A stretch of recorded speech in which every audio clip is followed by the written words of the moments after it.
কালপুরুষের রাশিচক্রের পঞ্চম রাশি হলো সিংহ রাশি, যার অধিপতি গ্রহ হলো রবি তথা সূর্য, যার ইংরেজি অর্থ হলো লিও, যার বাংলা অর্থ হলো সৎ এবং পবিত্র ব্যক্তি। তবে এই রাশির জাতক বা জাতিকারা সর্বদা নিজেদের পরিবার পরিজনদের কাছে সৎ বা পবিত্র থাকতেই পছন্দ করে। তবে এই সৎ বা পবিত্র থাকার কারণেই কিন্তু নিজেদের পরিবার পরিজনদের মানুষরা এনাদের বেশি ঠকিয়ে পর্যন্ত চলে গেছেন বা ঠকে পর্যন্ত যেতে হয়েছে। তবে সিংহ রাশির মধ্যে রয়েছে যে কোনো কিছুকে সহ্য করে নেওয়ার প্রবল ক্ষমতা, মন ভোলানো মধুর ব্যবহারে সকলের প্রিয় মানুষ হয়ে ওঠেন এই রাশির জাতক বা জাতিকারা। তবে এই রাশির মানুষরা বাস্তবের থেকে কল্পনার দুনিয়ার স্বপ্নের জাল বুনতে বেশি পছন্দ করেন। রবি বা সূর্যের মধুর ও স্থির স্বভাবজাত এই রাশির মন জীবন সম্পূর্ণ গুছিয়ে জয় হাসিল করতে চায় এবং জীবন কাটাতে চায়। অন্যের উপকারে এই রাশি এগিয়ে চলার চেষ্টা করে। তবে অন্যের উপকারে ঝাঁপিয়ে পড়ার কারণে কিন্তু মাঝে মধ্যে বদনামেরও ভাগিদার হতে হয়েছে সিংহ রাশির জাতক বা জাতিকাদের। রাশিচক্রে গ্রহ নক্ষত্র এবং ছায়া নক্ষত্রের বিশেষ কিছু প্রভাব, যেটা কিন্তু সিংহ রাশির বিশেষ কিছু জায়গাতে আনতে চলেছে অনুকূল পরিবর্তনশীল ফলাফল। মঙ্গল কিন্তু আপনার রাশির সাপেক্ষে একক যোগ কারক গ্রহ হতে যাচ্ছে, তাই মনে করা হচ্ছে এই সময়কালটির মধ্যে মঙ্গল একাই সৃষ্টি করতে পারে আপনার রাশির সাপেক্ষে রাজযোগটি।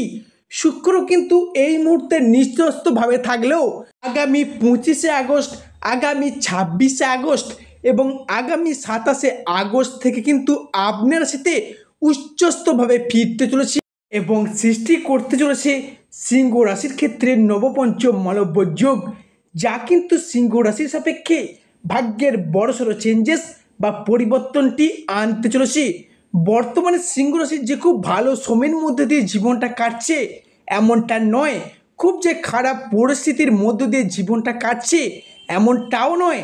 তবে সিংহ রাশির যে যে জায়গাগুলিতে সবথেকে বেশি বড় পরিবর্তন আসতে চলেছে তা হলো চাপ, টেনশন, ডিপ্রেশন। এই সমস্ত সমস্যাগুলি এরপর কিন্তু চিরতরে মিটে যাবে।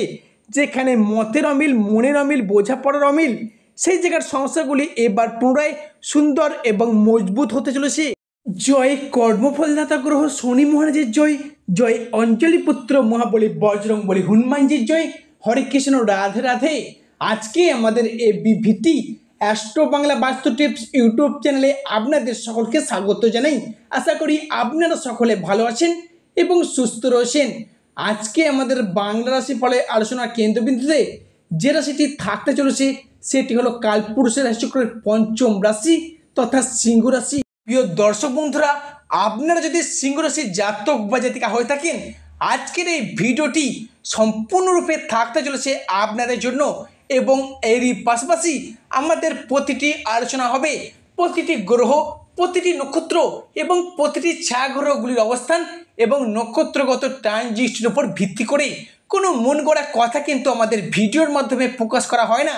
তো সুতরাং আপনারা যদি সিংহ রাশির জাতক বা জাতিকা হয়ে থাকেন, আজকের এই ভিডিওটি সম্পূর্ণরূপে থাকতে চলেছে আপনাদের জন্য। এবং প্রিয় দর্শক বন্ধুরা, ভিডিওটি স্কিপ না করে মনোযোগ সহকারে, মনোযোগ ভিত্তিতে আপনাদের মূল্যবান সময়টিকে নষ্ট করে শেষ পর্যন্ত দেখার অনুরোধ রইল। ভিডিওটি যদি ভালো লাগে অবশ্যই লাইক দিয়ে যাবেন এবং স্বয়ং শনি মহারাজের আশীর্বাদ পেতে কমেন্ট বক্সে অবশ্যই শনি মহারাজের একটি নাম নিয়ে যাবেন। আপনাদের চলার পথে প্রতিটি পদক্ষেপে, প্রতিটি পর্যায়ে শনিদেবের আশীর্বাদ অবশ্যই মাথায় নিয়ে চলতে পারবেন। আজকে আমাদের আলোচনার আলোচ্য বিষয় হলো বাংলা রাশিচক্রের সিংহ রাশি বা লিও রাশির আগামী 45টা দিনের মধ্যে আপনার রাশির মানুষদের সাপেক্ষে ঘটতে চলেছে গ্রহগতির এক বড় পরিবর্তন আসতে চলেছে। সফলতার এক মহাযোগ শুরু হতে চলেছে। শনির ঢাইয়া এবং আংশিক কিছু কিছু পরিবর্তন।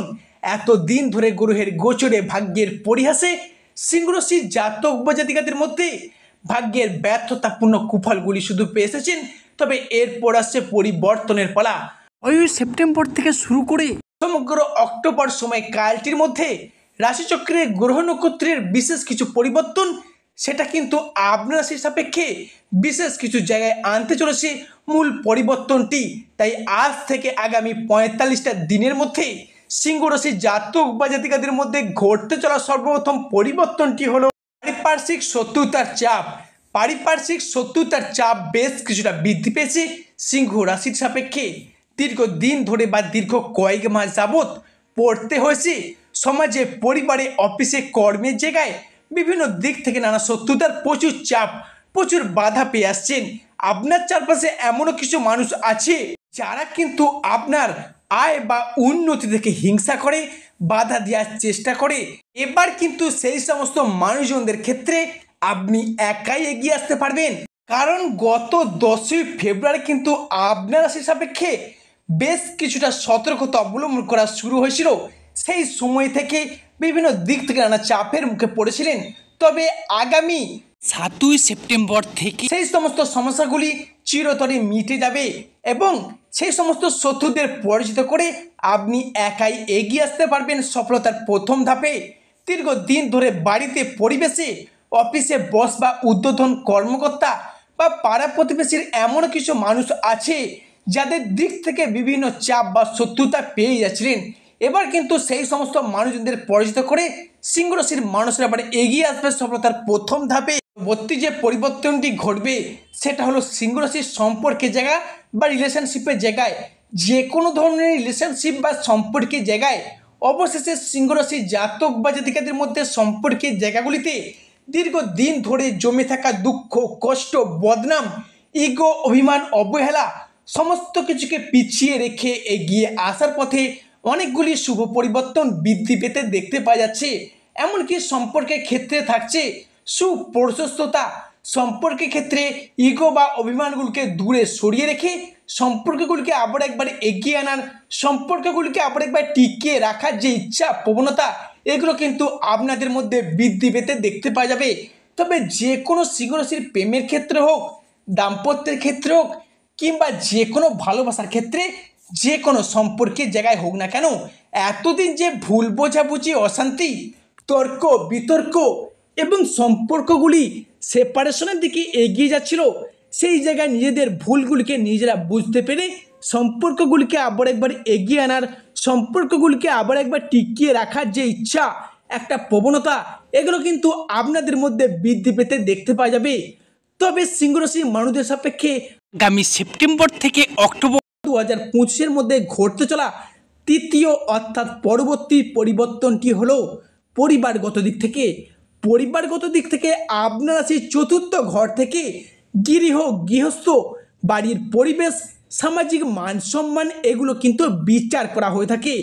এমন অবস্থায় দেবগুরু বৃহস্পতি এবং শুক্র আপনার রাশির ষষ্ঠ এবং দ্বাদশ ঘরে ট্রানজিট করার কারণে পরিবারগত যে ঝগড়া ঝামেলা, সেটা বাবা মায়ের সাথে হোক, ভাই বোনের সাথে হোক, বা সম্পর্কের জায়গায় এতদিন যে ভুল বোঝাবুঝি, অশান্তি এবং সম্পর্কগুলি চুরমার পর্যন্ত হয়ে গিয়েছিল, এবার কিন্তু সেই সমস্ত দিক থেকে সমস্ত সমস্যা মিটিয়ে চলতে পারবেন। এবং আপনি বাবা মা হলে আপনার সন্তানদের ক্ষেত্রে বোঝাপড়ার অভাব, মনের অমিল, মতের অমিল, মানিয়ে নেওয়ার যে একটা অভাব বা প্রবলেম চলছিল, সেই জায়গার সমস্যাগুলি এরপর কিন্তু মিটে যাবে। এরই পাশাপাশি সম্পত্তির ভাগাভাগি নিয়ে ভাই বোনদের সঙ্গে সমস্যাগুলি চলে আসছিল, সেই জায়গার সমস্যাগুলিও মিটতে চলেছে। যারা বিবাহিত ব্যক্তি আছেন বিশেষ করে শুনবেন, যারা বিবাহিত ব্যক্তি রয়েছেন, জাতকক্ষণ বা জাতিকা শ্বশুরবাড়ির দিক থেকে একটা চাপ, শত্রুতা, অশান্তি প্রচুর পরিমাণে আপনাদের সহ্য করতে হয়েছে। এবার কিন্তু সেই জায়গার সমস্যাগুলি সূর্য এবং শুক্রের মিলিত যোগে আপনাদেরকে সেই সমস্ত সমস্যাগুলি মিটিয়ে দিতে চলেছে। বিশেষ করে 7ই সেপ্টেম্বর রাত ঠিক 10:12 শনিদেব যখন আপনার রাশিকে ট্রানজিট করে বেরিয়ে যাবেন, তবে এই সময়কাল থেকে বেশ কিছু জায়গায় সাবধানতা অবলম্বন করে চলতে হবে। আগুন কিংবা ইলেকট্রনিক্স দ্রব্য থেকে একটু দূরত্ব বজায় রেখে চলবেন। এবং পরবর্তী ক্ষেত্রটি হলো বেহিসাবি খাওয়া দাওয়া। বেহিসাবি খাওয়া দাওয়া কিন্তু আপনার রাশির মানুষজনদের পেটের সমস্যা, লিভারের সমস্যা বয়ে আনতে পারে। এবং কোনো জায়গায় টাকা অ্যাডভান্স করতে যাচ্ছেন, সেটা অবশ্যই সতর্কতার সাথে করবেন। বাড়ির বড় বা অন্যান্য সদস্যের সঙ্গে আলোচনা করে তবেই কিন্তু করবেন। প্রেম বা ভালোবাসার জায়গায় আগামী 11ই সেপ্টেম্বর দিনটি পর্যন্ত এখনও কিছুটা ডিস্টার্বনেস চলতেই থাকবে। 11ই সেপ্টেম্বর 2025-এর পর শনিদেব যখন আপনার রাশি তথা সিংহ রাশি বা লিও রাশিকে ট্রানজিট করে বেরিয়ে যাবেন, তখন থেকে কিন্তু সম্পর্কের জায়গাগুলি আবার একবার শক্ত এবং মজবুত হবে। যারা সিঙ্গেল আছেন তাদের ক্ষেত্রে নতুন প্রেম আসার সম্ভাবনা বৃদ্ধি পাবে। যারা নতুন প্রেম করছেন তাদের ক্ষেত্রে আবার দ্বিতীয় প্রেমের প্রপোজাল আসতে পারে।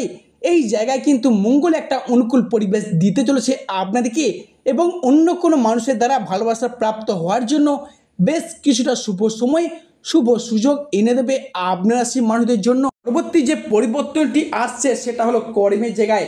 কর্মের জায়গায় থাকছে বেশ কিছুটা সুপ্রশস্ততা, কর্মের জায়গায় এগিয়ে আসা কিংবা আধিপত্য বিস্তার করে চলা, এমনকি সাফল্যের পথে এতদিন যে বাধা বা সমস্যা থেকে গিয়েছিল এবার কিন্তু সেই সমস্ত সমস্যাগুলি চিরতরে মিটে যেতে চলেছে। এমনকি কিছু ব্যক্তি আছেন যারা চাকরি প্রাপ্তির অবস্থায় রয়েছেন, এমনকি বর্তমানে বেকার বেরোজগার হয়ে বাড়িতে বসে রয়েছেন, চাকরি পাবার জন্য প্রচুর স্ট্রাগল করছেন, প্রচুর পড়াশোনা করছেন, সেই সমস্ত ব্যক্তিদের ক্ষেত্রে আগামী 11ই সেপ্টেম্বর 2025 দিনটি মনে রাখবেন। এই দিনের পরবর্তী সময়কাল থেকে যদি কোনো রকম চাকুরিমূলক পরীক্ষা, কম্পিটিশনমূলক পরীক্ষা বা কোনো রকম চাকুরির ইন্টারভিউ থেকে থাকে, সেই জায়গা থেকে সেকশন অর্থাৎ প্রাপ্তির পথে পূর্ণ সম্ভাবনা দেখতে পাওয়া যাচ্ছে। এরই পাশাপাশি যারা পেশাদারি কাজের জায়গায় নিজেকে যুক্ত রেখেছেন, বিভিন্ন স্কুল কলেজ বা যে কোনো ধরনের কন্ট্রাকচুয়াল কাজের সাথে যুক্ত আছেন, তাদের সেই সমস্ত কাজের জায়গায় উচ্চ পদপ্রাপ্তি বা বেতন বৃদ্ধি, এই ধরনের একটা সুযোগ অর্থাৎ গোল্ডেন টাইম কিন্তু আপনার রাশির জীবনে পা রাখতে চলেছে। তো প্রিয় দর্শক বন্ধুরা, আজকের আমাদের ক্ষুদ্র আলোচনাটি শেষ পর্যন্ত শোনার জন্য ধন্যবাদ। যা আশা করি আপনাদেরকে আমার ভিডিওটি আগামী দিনে পথ চলার পক্ষে সুবিধা করবে।